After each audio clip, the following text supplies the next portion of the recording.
அன்பு உறவுகளுக்கு வணக்கம். நாம் தமிழர் கட்சி உறவுகளையும் அண்ணன் சீமான் அவர்களையும் தொடர்ச்சியா அந்த சீன்றது நோன்றது இந்த மாதிரி வேலையை செஞ்சுட்டு இருக்கிறது இந்த தாவக தற்கொலை கூட்டம். நாமளும் பல வாட்டி சொல்லிட்டோம். அடிக்கடி எங்ககிட்ட குறுக்கு மறுக்க ஓடாதீங்கடா, அடிச்சு செவிலிகள்லாம் பேர்த்துருவோம், பார்த்து பத்திரமா இருங்க. ஏன்னா தமிழ்நாட்டில் இருக்கிற ஏதோ ஒரு கட்சி உங்களை அடிச்சா பரவாயில்ல, தமிழ்நாட்டில் இருக்கிற அத்தனை கட்சி உங்களை அடிக்கிறாங்க. எங்களுக்கே பார்க்கறதுக்கு பாவமா இருக்குது.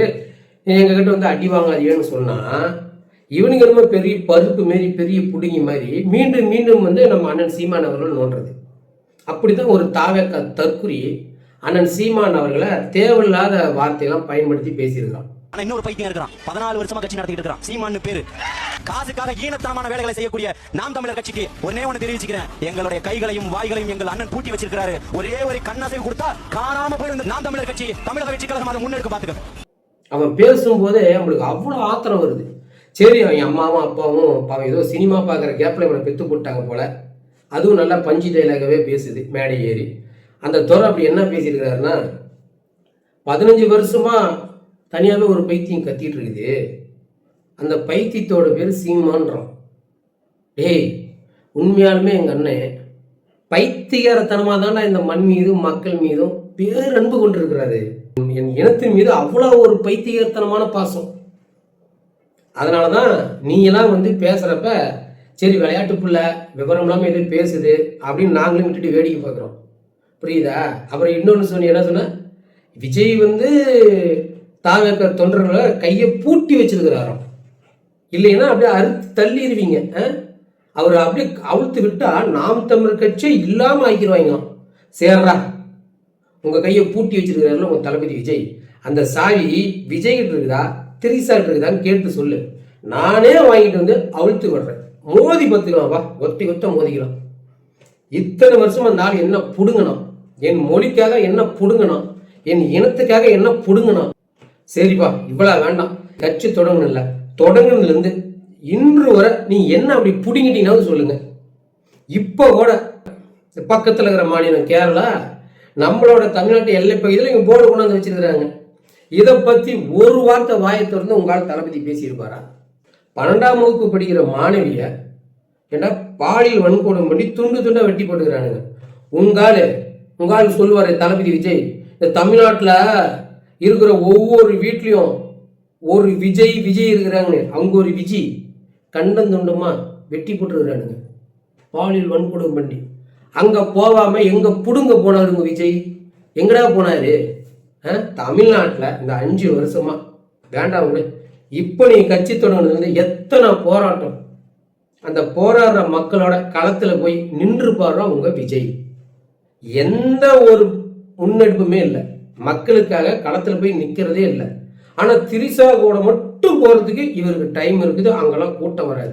இப்படியாப்பட்ட ஒரு தலைவனை நீ ஆதரிச்சு பேசிட்டு போ, கருமம் எல்லாம் போய் பெரியாரை தூக்கி பிடிக்கிறீங்க, அங்கே போய் நின்று தொலைகிறீங்க, ரைட்டு விடு. அதுக்காக மக்கள் மீது பேரன்பு கொண்ட ஒரு தலைவன் எங்கள் அண்ணன் சீமான் அவர்களை வாய்க்கு வந்தபடி பேசுறீங்கன்னா அப்புறம் நாங்களும் வாய்க்கு வந்தபடி பேசுவோமா இல்லையா? சொல்லு பார்க்கலாம்.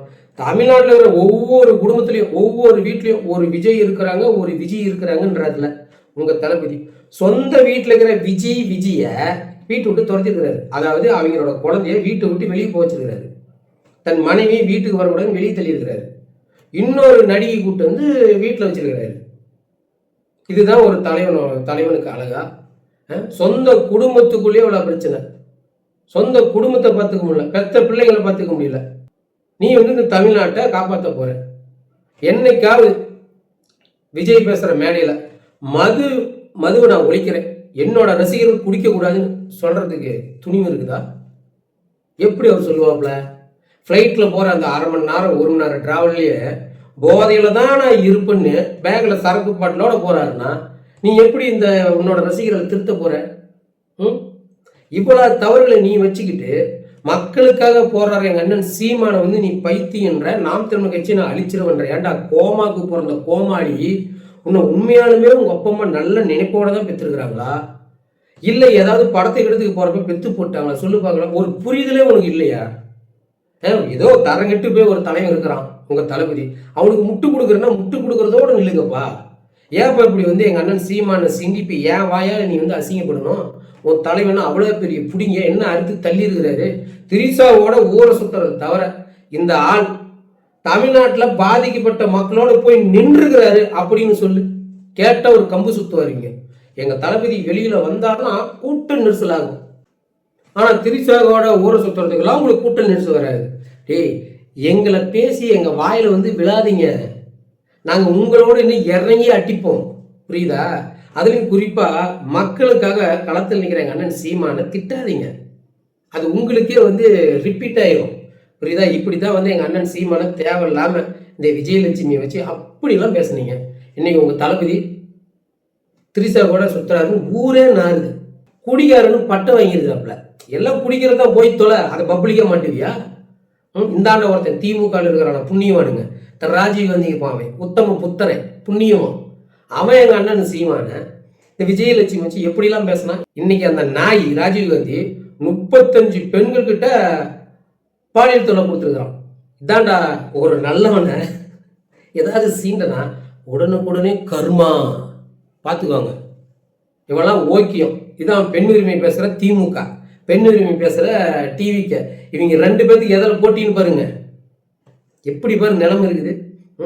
35 பேருக்கு பாலியல் தொல்லை கொடுத்துட்டு அந்த நாய்க்கு இன்னமும் போஸ்டிங் கொடுத்து வச்சிருக்கிறானுங்க. இதில் இவனுங்களுக்கு முட்டு கொடுக்குறானுங்க பாரு. இருக்கிறதுலே ரொம்ப மோசமான ஆளுங்க இவனுக்கு தான். இந்த அதர்ம மனோஜின்னு ஒரு நாய் இருப்பான், எச்ச பொறுக்கி மாமா பையன். அவன் இந்த யூடியூபர்ஸ் நாதேரி பையன் இருப்பான் பாருங்க, பண்ணாட. அதெல்லாம் வந்து அவனுக்கு வக்காலத்து வாங்கிட்டு இருக்குது. யாரோ ஃபேக் ஐடி வச்சு இந்த மாதிரி விஷயத்த பண்ணிட்டாங்க. ராஜீவ்காந்தி அப்படி இல்லை, உத்தம புத்திரங்கிறானுங்க. டேய், ராமசாமி தூக்கி பிடிக்கிற நீங்க என்ன இப்பெல்லாம் அது என்ன சொல்லுவாங்க, பத்தனை, அதாவது பெண்களை பத்தினின்னு சொல்லுவாங்கல்ல, அதுமாரி இந்த ராமசாமி தூக்கி பிடிக்கிற திமுகலாம் பத்தனுங்க. பார்த்துக்காம யோக்கியதுமையில பாதிக்கப்பட்ட பெண்கள் செருப்பு கழட்டி அந்த ராஜீவ்காந்தி அடிக்க வேண்டாம். ஏண்டா எங்களோட கட்சியில் இருந்துக்கிட்டு இப்படிலாம் பண்றையே, எங்க கட்சிக்கு கெட்ட பேர்னு சொல்லியாவது செருப்பு அடிக்கணும்ல. அவங்க அடிக்க போயிருப்பாங்க, இவனுங்க மிரட்டி இருப்பானுங்க. ஏன்னா அதிகார திமிரு. இந்த 5 வருஷத்துல எத்தனையோ பிரச்சனைகள். அதுல அதிகமான பிரச்சனை சின்ன குழந்தையிலிருந்து நாளைக்கு சாக போற பாட்டி வரும் பாலியல் குணம் பண்ணி வச்சிருக்காங்க. அவ்வளவுக்கும் காரணம் இந்த போதை ஒண்ணுதான். இந்த போதையை ஒழிக்கிறோன்னு சொல்ற ஒரு கட்சி இந்த மண்ணில் இருக்குது. அப்ப அண்ணன் சீமானை தவிர வேற எவனுமே பேசுறது இல்லை. நான் வந்தா டாஸ்மார்க்க மூடுவேன் அப்படின்னு ஒருத்த கூட சொல்றதில்ல. போதையை முழுமையா ஒழிப்பேன் அப்படின்னு எவனும் சொல்றதில்ல. திமுகவும் தறிக்கட்டு விட்டினாலும் சாராயம் வைக்கிறானுங்க. இந்த தாவேக்கா தலைவனே வந்து ஃப்ளைட்ல போறதுக்கு இந்த 1/2 மணி நேரம் கேப்ல கூட நான் போதை இல்லாமல் இருக்க மாட்டேன் அப்படின்னு பாட்டிலோட சுத்துறாப்புல. இப்படி ஒரு மானங்கட்ட கட்சியெல்லாம் வந்து இந்த தமிழ்நாட்டில் இருக்குது. இந்த மக்கள் அவங்களுக்கு ஆதரவு தெரிவிக்கிறாங்கன்னு நினைக்கிறப்ப தான் கஷ்டமா இருக்குது. ஏதோ ஒரு மூலையில ஒரு பெண் குழந்தை பாதிக்குது, ஏதோ ஒரு மூலையில கூலி தொழிலாளி ஒருத்தனை அடிச்சு கொள்றாங்க, வெட்டி கொள்றாங்க, ஏதோ ஒரு மூலையில தானே ஒரு பையன் போதையில ஆக்சிடென்ட் ஆகி இறந்துட்டான் அப்படின்னு என்னாதீங்க. அங்க நடக்கிறதெல்லாம் நாளைக்கு உங்க வீட்டில் நடக்கும். அதெல்லாம் வந்து முன்னாடியே நம்ம என்ன பண்ணணும், இந்த மாதிரி திருட்டு பசங்க இந்த திராவிட கட்சிகளுக்கு வாக்கு செலுத்தக்கூடாது. இந்த 2026 எங்களுக்கு முடிவு கட்டணும். இந்த தமிழ்நாடு தலை நிமிரணும். என் மக்கள் வந்து நிம்மதியா வாழணும் அப்படின்னா நீங்க அண்ணன் சீமான் அவர்களுக்கு வாக்கு செலுத்தாம நாம் தமிழ் கட்சி ஆட்சியில அமர வைக்காம உங்களுக்கு நல்ல காலம் எப்போதும் பிறக்காது. வருஷம் வேணா மாறலாம், வாழ்க்கை மாறாது. இந்த திராவிட கட்சிகளை நம்பினா வாழ்க்கை மாறவே மாறாது. இவனுங்க எல்லாம் திருட்டு பசங்க. இவனுங்களை ஒட்டுமொத்தமா தமிழ்நாட்டு மண்ணிலிருந்து அப்புறப்படுத்தணும். அதுக்கு ஒரே ஒரு ஆள் மாவீரனா அது எங்க அண்ணன் செந்தமன் சீமான் அவர்கள் மட்டும்தான். மீண்டும் ஒரு காணொளி சந்திப்போம். நன்றி.